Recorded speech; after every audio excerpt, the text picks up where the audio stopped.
लेकिन अब मामला आ जाता है राज्य की राजनीति और राष्ट्रीय राजनीति, इन दोनों के लिहाज से कांग्रेस का हाईकमान उसको लगता है डीएमके के साथ रहने में या डीएमके को साथ रखने में फायदा है, लेकिन कांग्रेस की जो स्टेट यूनिट है उसको लग रहा है कि हम इसी तरह से हमेशा के लिए राजनीतिक बंधुआ मजदूर बने रहेंगे, पार्टी का कोई विकास नहीं होगा, पार्टी के रिवाइवल की कोई संभावना नहीं बनेगी अगर हम डीएमके के साथ रहेंगे।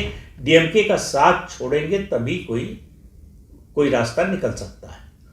लगभग इसी तरह की सोच भारतीय जनता पार्टी में भी है। अन्नामलाई का यही रास्ता था कि रास्ता लंबा है, समय लगेगा, लेकिन हम पार्टी को नीचे से जमीन से खड़ा कर सकते हैं।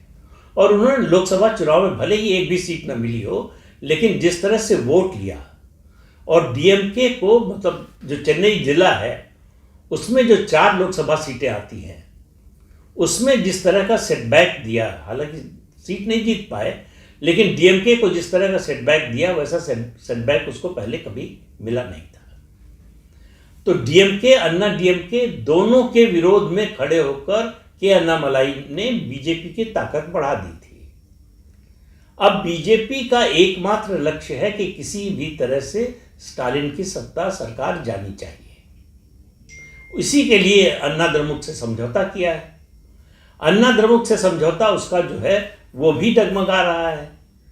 अन्ना द्रमुक को लग रहा है कि बीजेपी के साथ जाने से हमको मुस्लिम वोटों का नुकसान हो सकता है। दूसरा, जिस तरह से बीजेपी के संबंध हैं अन्ना द्रमुक के जो घटक दल, जो जिनको पलनीस्वामी निकाल चुके हैं पार्टी से, उनसे जिस तरह का संबंध है वो मंजूर नहीं है पलनीस्वामी को।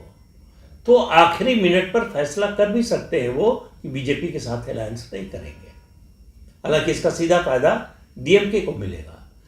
तो तमिलनाडु की पूरी राजनीति इतनी उलझी हुई है कि वो आखिरी उसका स्वरूप क्या होगा चुनाव से पहले ये अभी बताना मुश्किल है। तो तमिलनाडु की राजनीति में एंटी इनकम्बेंसी का फायदा कौन उठा पाएगा यही तय नहीं होगा। आमतौर पर होता यह है कि एक रूलिंग पार्टी है, उसके खिलाफ अगर एंटी इनकम्बेंसी है तो जो प्रमुख विपक्षी दल है उसको माना जाता है वो दावेदार है एंटी इनकम्बेंसी का फायदा उठाने का।